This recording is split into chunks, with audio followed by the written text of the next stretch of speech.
Hi and welcome to today's episode, in which I make a nice and easy and comforting pasta bake using a type of pasta I've never used before, Orzo. I was at the supermarket a few weeks ago and found this on the shelf. So this is Orzo. I think in Italy they call it rizzoni because it looks like grains of rice. I think I've had it once in a restaurant or at someone's house maybe for dinner, but I've never cooked it. I need to use up some veggies from the fridge, so I thought, well, I'll make a pasta bake using these because it's nice and easy. I'm going to fry off some carrot and onion just to bring out the flavour a little bit more, because I think if I put it in raw, the flavour's not going to be the best it could be. And I'll do a tomato sauce. I've got cauliflower that really needs using, so I'm going to chuck that in. Be nice and easy, basic ingredients, but hopefully very tasty. I've looked at a few recipes online just to get an idea of how to cook the stuff. I'm preheating the oven at 180, which is about 350 Fahrenheit. Mine's a fan, so if yours isn't, go 20 degrees higher. I'm going to bake it in this little terracotta type thing. All of the ones I've seen say cover your dish with foil. I'm going to try covering it with a lid because it fits perfectly, because I think it's just to trap the steam in so that the pasta can absorb maximum amount of moisture. Then you take the lid off for the last sort of 10-15 minutes. 3 kind of skinny carrots and a medium-sized red onion. I'll chop these down, start frying them, then do the other bits of veg. I've washed the carrots, but I'm not going to bother peeling them. Top and tail them. I think I'll do them probably in quarters. Yeah, so it's kind of medium dice. I'll do a similar size dice on that. So I've been heating up about a tablespoon of olive oil in the cast iron. I've got this on 6, mine goes up to 9. So you want like a medium high.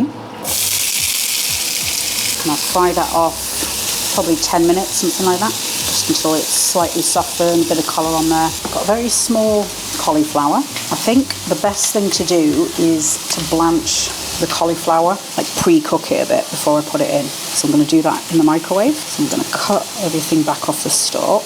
I'm going to keep the stalk in there, but I'm just going to take off the outside because it's a bit tough. Yeah, I think that's a decent size. I don't want anything too big. All of the cauliflower is chopped up. So I'm going to chuck a lid on. No water or anything needed. It's just going to steam. So I'll do 2 minutes and then give it a stir and do probably another 2. I don't think that cast iron pan's big enough to cope with the pepper as well, so I'm going to do it separately, I think. So once they've done, I'll put the pepper in on its own with some garlic. Pepper all diced up. So I'm just going to transfer the carrot and onion into the cooking dish, and then I'll add a little bit more oil and do the pepper. So I'll add the cauliflower into there as well. Add in the peppers. Once the peppers start to soften, I'll add in some garlic. You can see a bit of colour on the peppers now, so good time to add in the garlic. I'm going to turn it down to 4. I'm going to do the garlic on top of the peppers. Okay. And then I think I might put the salt and pepper in here. Really good amount of black pepper. 1/4 teaspoon to 1/2 teaspoon. Do a 1/4 teaspoon of salt. I'm going to use extra mature vegan cheddar in this, and that's a bit salty, so I don't want to over salt things. I'm wondering if I should maybe put the orzo in here and then like toast it off a little bit first. I'm doing 250 grams, which is 1.5 cups. This might be totally unnecessary, but my thought is, like when you make risotto, it's always nice to toast off the rice first because it just brings out the flavour a little bit. Adds a nice kind of toasty edge. I'm going to add some white wine, so I might chuck that in here as well. Got a cup of white wine, it's about 240 mils. Just crank the heat up a little bit. And the wine's going to help me lift all of the stuff that's stuck on the bottom. It's full of flavour. The technique's known as deglazing. And then I'll let that bubble, and then we'll pour it into the casserole pot. Now, if you're wondering why I didn't do all of this in the casserole dish, is because that can't go on the stove. And I knew the cast iron wasn't going to be big enough. Mix that a little bit, but I need to put in... Oh, this is very full. Got some of this Cathedral City extra mature plant-based vegan cheddar. So I'm going to put in, I think, 1/2 block. So I'm going to cut like chunks of it. So I'm hoping that these chunks of cheese will combine with the tomatoes and white wine and go a little bit creamy. And of course the starch from the pasta as well will give it a bit of thick silkiness. Got some black olives. I'm just going to break them down a bit smaller. 3 to 4 tablespoons of chopped black olives. Put the olives in. Then I'm going to do a tablespoon or so of dried mixed herb. And then the final ingredient is a can of chopped tomatoes. That's a 400 gram tin. I'm going to swill out the inside of the can with some water and I'll add that in as well. So that's probably 1/3 of a can.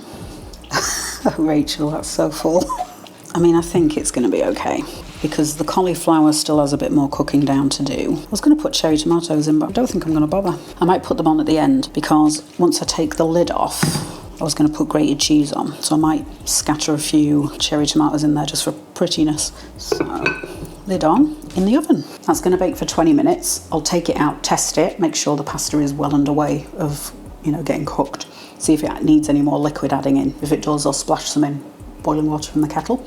You don't want to put cold in because that's going to drop the temperature of everything and then you have to get back up. I think I'll also scatter some vegan cheese on there, cover it again, and then for the last sort of 5 minutes or so I'm going to take the lid off and I think I might crank the temperature up, maybe even do it under the grill, broil I think in the States, just to get some colour on the top, and then we'll do some eating.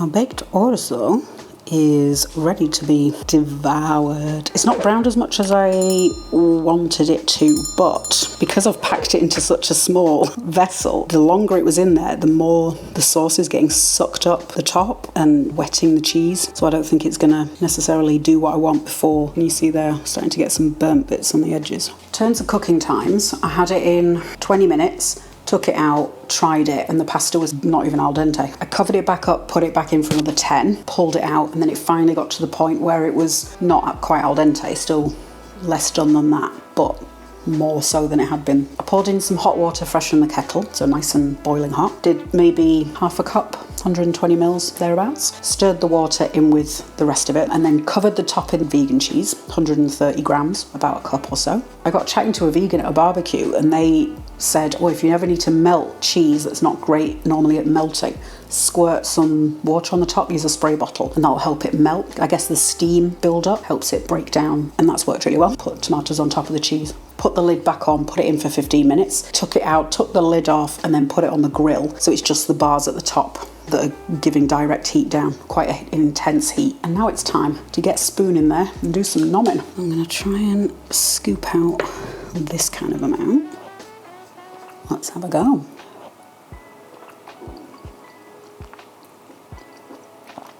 Ooh, that's delicious. I don't know if it's fair to call it a sauce, but the liquid part that's in there is so velvety. And I think that's coming from the orzo, because I've made stuff and put cheese in it before and it's never had that texture. I'm sure the cheese is adding a little bit. And I have heard people talk about the velvety texture of the orzo. It's like a risotto. I'd maybe increase the cooking time to, I'd add another 10 minutes. I guess I just managed to pick up a few pieces of the pasta that were spot on, but the insides are a bit chalky. I'd maybe go 25 minutes, stir it, do another 25, and then put the cheese on. Flavour and texture, stunning. There's no meat substitute, there's no beans, it's just veg. And it's very, very tasty because there's lots of different textures. So there's lots of different things for my teeth to bite down on. Bellissima. Super comforting. Very rich, but without being heavy. It's one of those that's not going to feel excessively after a massive bowl of it. Now that I know how to cook the stuff, theoretically, I know what improvements to make. And the technique. I can start trying all kinds of different flavours in there. It'd be nice to try one with something like broad beans and mint. And maybe at the end, just before putting the cheese on, maybe fold through some grilled lardons of vegan bacon. The problem with vegan meat products is they don't react the same way that meat does when they're in moisture. They start breaking down and becoming really soft, whereas meat just kind of softens and stews nicely. It still retains that texture. You could maybe get around that with some tofu, like extra firm tofu. That doesn't break down as much. When I did that not chicken noodle soup, the technique with the tofu, I reckon do that but then cube the chicken pieces down and then put that in again when you put the cheese in, and I reckon that will maintain a bit of bite, which would be really nice. Because you could do like a cacciatore type of flavour, which is a tomato and olives, all that kind of thing, chicken. or you could do the Greek type of thing, and very cheap ingredients. I mean, the Orzo itself, that's Sainsbury's premium brand, taste the difference. So it wasn't cheap, but I think that bag was £2 for a 500 gram packet. And I've got another portion. I used half the bag. And I'm sure if I looked around other places, I'll be able to find a packet cheaper. A couple of carrots, an onion, a pepper, cauliflower, dirt cheap. And then if you cut the wine out, much cheaper still. I don't think you'd need to do the cheese if you don't want to. So if you take the cheese out, even cheaper still. So a really nice budget-friendly plant-based meal. The ingredients for this video, like all of my videos, were bought with the very kind support of my people over on Patreon. Having a little community of people that support me, what I do, and give me a bit of cash each month really does help out, helps pay the bills, that kind of stuff. If you want to sign up, I'll leave the link to my Patreon down in the description. You'll get access to bonus content behind the scenes, some chat features, all that good stuff. For lots more plant-based recipes and trying out ingredients for the first time, like this video and subscribe to the channel. If you want to make sure you don't miss any videos, tap the bell icon. That way you'll get an alert as soon as I publish a new one while you're waiting for the next one. Have a look at this.